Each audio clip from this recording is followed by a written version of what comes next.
En el nombre del Padre, y del Hijo, y del Espíritu Santo. Amén. Queridísimos oyentes, a continuación escucharán una meditación de un texto de uno de los padres de la Iglesia. Pero antes de comenzar, quiero recordarles qué es meditar y quiénes fueron los padres de la Iglesia.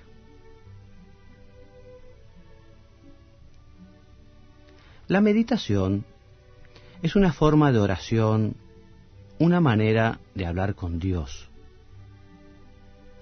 Los comentarios que escucharán quieren convertirse en una ayuda para que puedan comunicarse con el Señor en una charla filial, cercana y cariñosa. ¿Y quiénes fueron los padres de la Iglesia? Fueron pastores, obispos, en su mayoría, que vivieron los primeros siglos de la Iglesia. Y ellos, en su predicación, en su enseñanza, en sus escritos, tuvieron que dar respuesta a cuestiones y dificultades morales y teológicas en ambientes muchas veces convulsionados por persecuciones, conflictos internos, por herejías y cismas. Y ustedes dirán, ¿y por qué puede ser conveniente meditar con textos de los padres de la Iglesia?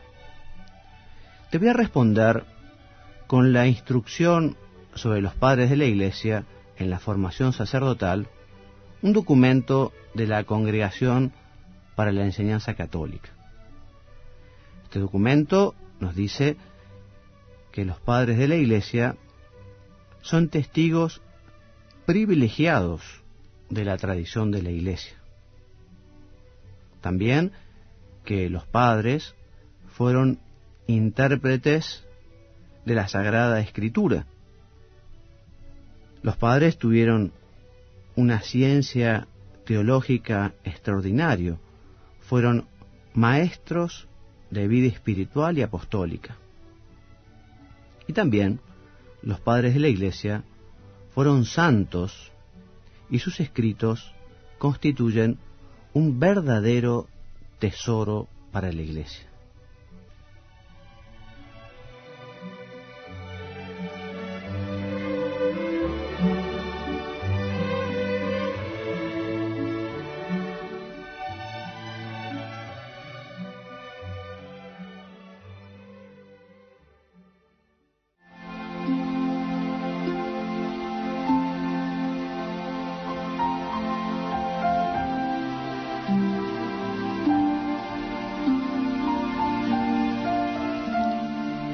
Queridos hermanos, vamos a hacer hoy nuestro rato de oración con una homilía, un sermón, concretamente el número 41, que trata de las 8 bienaventuranzas.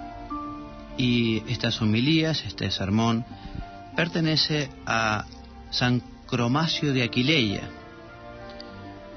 Como dice el nombre, en fin, San Cromacio nació en Aquileia, que es una ciudad de Italia septentrional, hacia el año 340.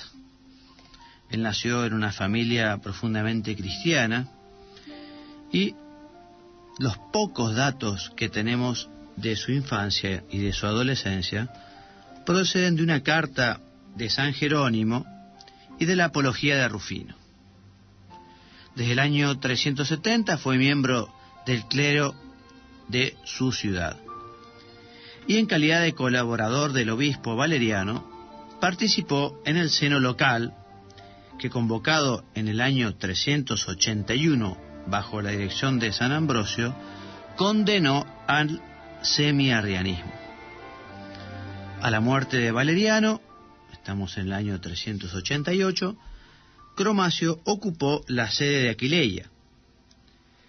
En el desempeño de este cargo desarrolló una intensa actividad pastoral durante 20 años, dedicándose por entero a la predicación, a la administración de los sacramentos y a las tareas de gobierno. San Cromacio murió en el año 407 o 408. De su abundante producción literaria solo conservamos 45 homilías y 61 tratados. También habría escrito numerosas epístolas a San Ambrosio, a San Jerónimo, a San Juan Crisóstomo, pero ellas se han perdido y no tenemos noticias de este documento.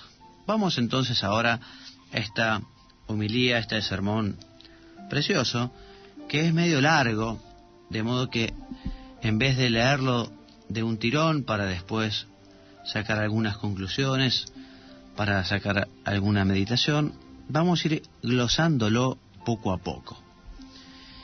Primero, San Cromacio nos cuenta en este sermón que aquel día era un día de mercado, un día en el que se proponía justamente comprar y vender mercaderías.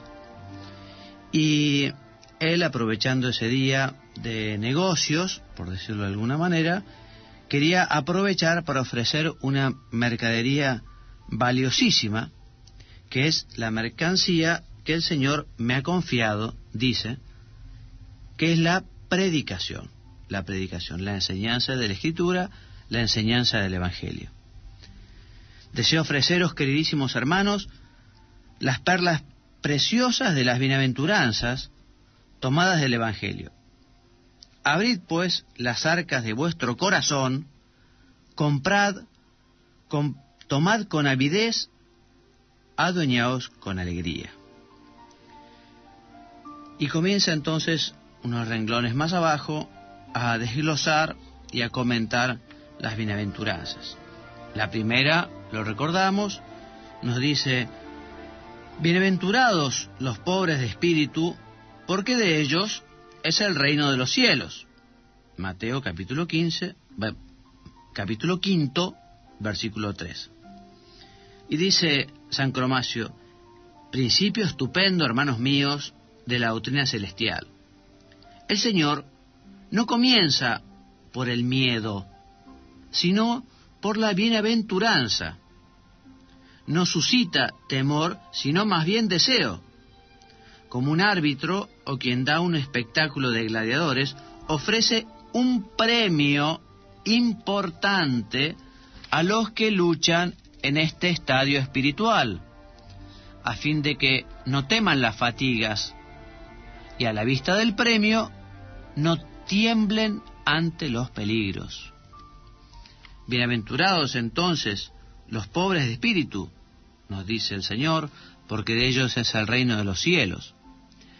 San Cromacio comienza a aclarar, a precisar, a concretar, y nos dice que no por casualidad el Señor, precisa y habla de no cualquier pobreza, sino habla de una pobreza espiritual.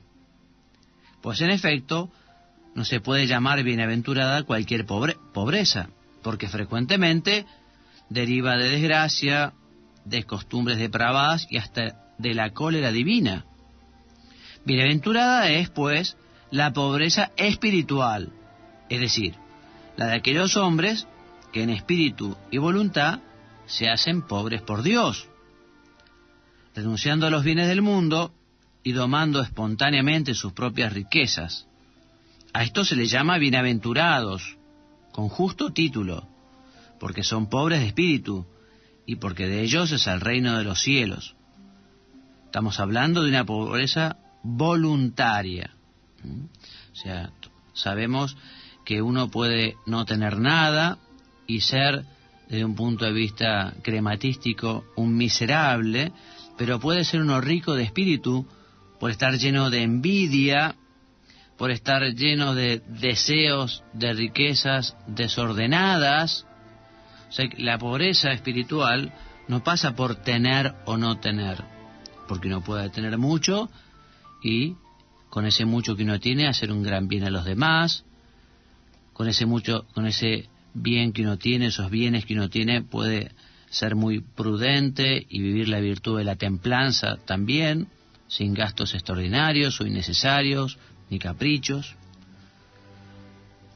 El Señor prosigue: bienaventurados los mansos, porque poseerán la tierra. Y San Cromacio dice que, de modo admirable, tras el primer peldaño, se indica el segundo, o sea, bienaventurados los mansos, porque poseerán la tierra. Pero de la misma manera que no es posible, sin respetar el orden de los escalones, pararnos en el segundo, si no se ha subido el primero, así un hombre no podrá ser manso si antes no se ha hecho pobre de espíritu.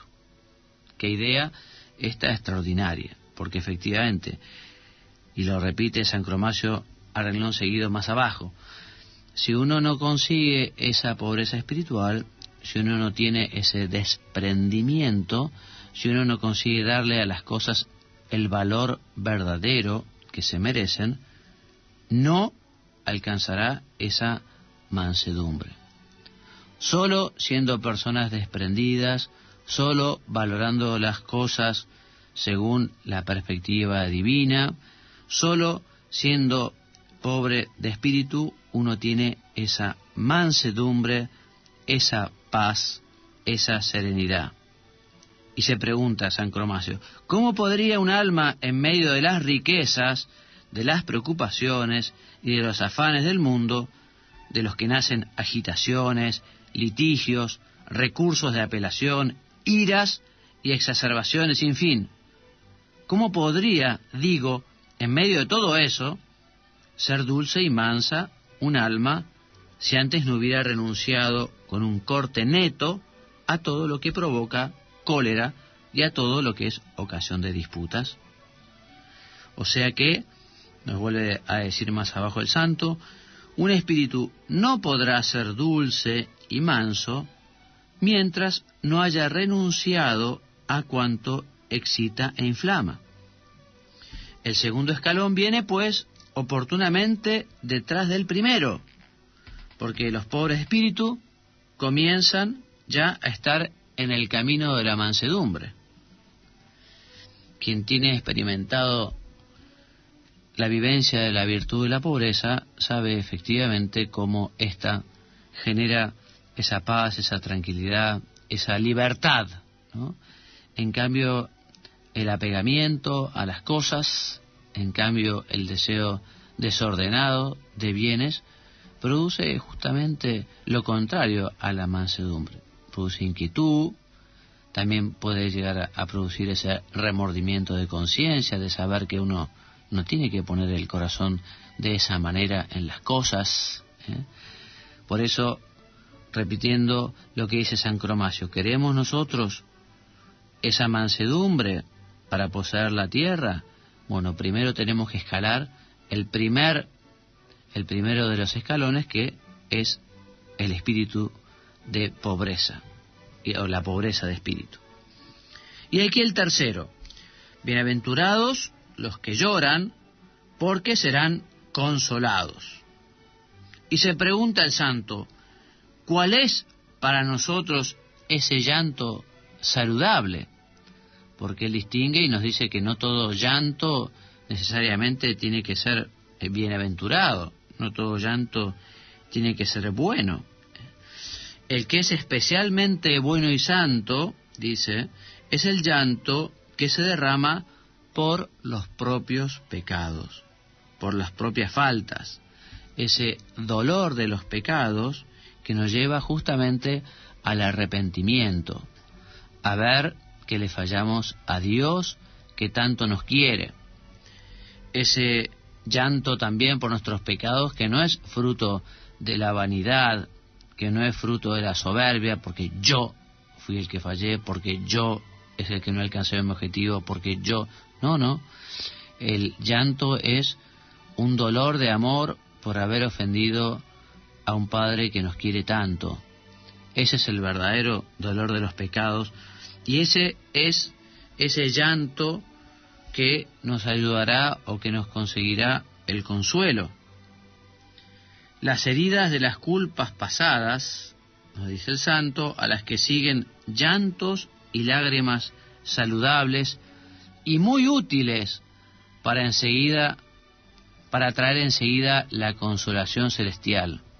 Pues es veraz el que ha dicho: bienaventurados los que lloran, porque serán consolados. Puede ser un buen día hoy también para pedirle al Señor justamente que nos dé ese dolor por nuestros pecados, ese arrepentimiento que nos lleve a una verdadera conversión. Ese dolor por nuestros pecados, ese llanto por nuestros pecados, nos conseguirá del cielo ese consuelo también, esa paz, esa alegría de saber que Dios nos perdona y que Dios nos va a ayudar a enmendarnos. Pasemos, hermanos míos, nos dice San Cromacio, al cuarto escalón. Bienaventurados los que tienen hambre y sed de justicia, porque serán saciados. Y nos explica: después del arrepentimiento, después de los llantos y las lágrimas derramadas sobre los pecados, ¿qué otra hambre, qué otra sed pueden hacer sino de la justicia?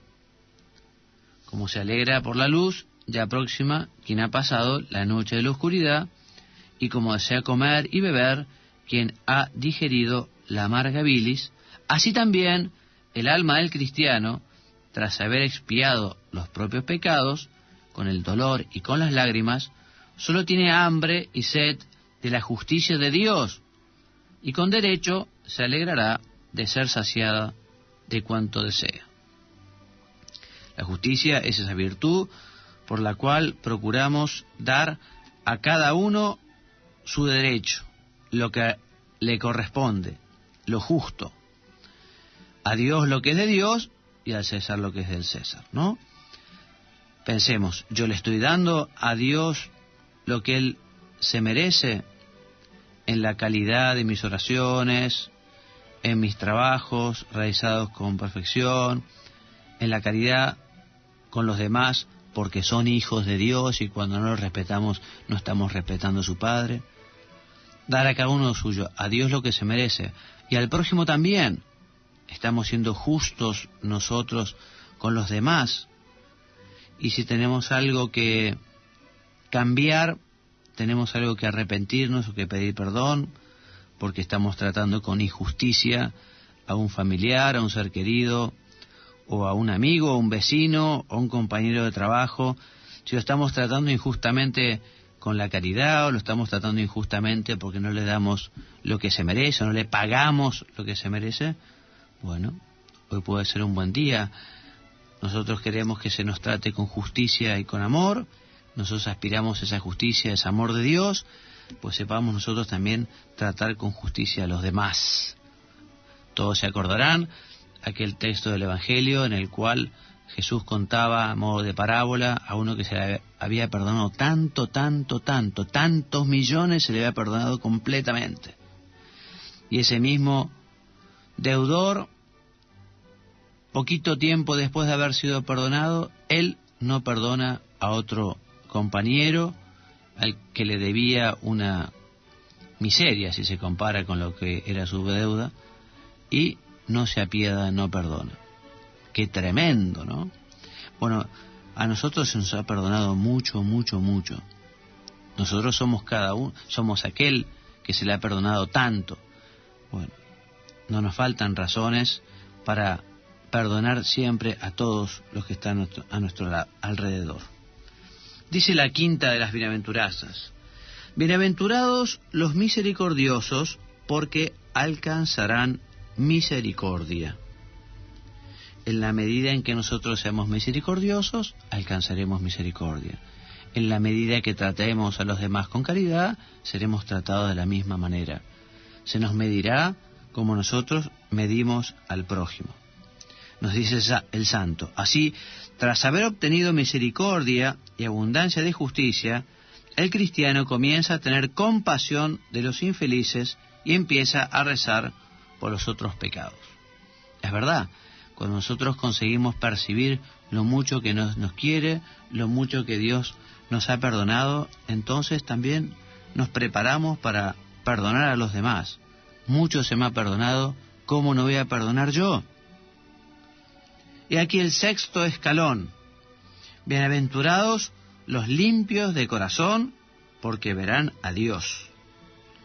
Ciertamente ya están limpios de corazón y podrán ver a Dios los pobres de espíritu, los mansos, los que lloran sus propios pecados, los que se han nutrido de justicia y los misericordiosos, que hasta en la adversidad mantienen el ojo de su corazón tan limpio y tan claro que pueden mirar sin ardor de malicia y sin obstáculo la inaccesible claridad de Dios. Bienaventurados los limpios de corazón. Esta limpieza del corazón tiene que ser periódica, porque periódicamente nosotros nos vamos ensuciando con los pecados, con las maldades, con los errores, con los tropiezos. Si periódicamente nos manchamos, si periódicamente ensuciamos el corazón, vamos a periódicamente limpiarlo, acudiendo al Santo Sacramento de la Penitencia, donde el sacerdote en nombre de Jesucristo nos dice: yo te perdono de los pecados, ego te absolvo, a pequetis tuve, yo te perdono, en nombre del Padre, del Hijo y del Espíritu Santo. Y así volveremos a limpiar nuestro corazón y así lo conseguimos mantener siempre limpios. Y así, al tener el corazón limpio, conseguiremos ver a Dios. Y sigue así: bienaventurados los obradores de paz, porque serán hijos de Dios. Y nos explica San Cromacio que una obra de paz, no hay obra de paz mejor que llevar la paz con el apostolado, llevando los hombres a Dios. La que corrige a los pecadores y mediante la penitencia los reconcilia con Dios, la paz que devuelve el recto camino a los herejes rebeldes, dice el santo, la que recompone la unidad y en la paz a cuantos andan en desacuerdo con la Iglesia, es la mejor paz que podemos dar. Y bienaventurados los perseguidos a causa de la justicia, porque de ellos es el reino de los cielos. Vamos terminando nuestra oración dando gracias a Dios y pidiendo saber poder vivir estas bienaventuranzas. Porque bienaventurados seréis cuando os ultrajen y persigan y mintiendo digan de vosotros todo género de mal a causa de la justicia. Alegraos y exultad, porque es grande vuestra recompensa en los cielos. Así persiguieron a los profetas que fueron antes que vosotros. Madre nuestra, Virgen María, ayúdanos a ser muy fieles, ayúdanos a ser bienaventurados, cumpliendo, viviendo estas bienaventuranzas de Jesús. En el nombre del Padre, y del Hijo, y del Espíritu Santo. Amén.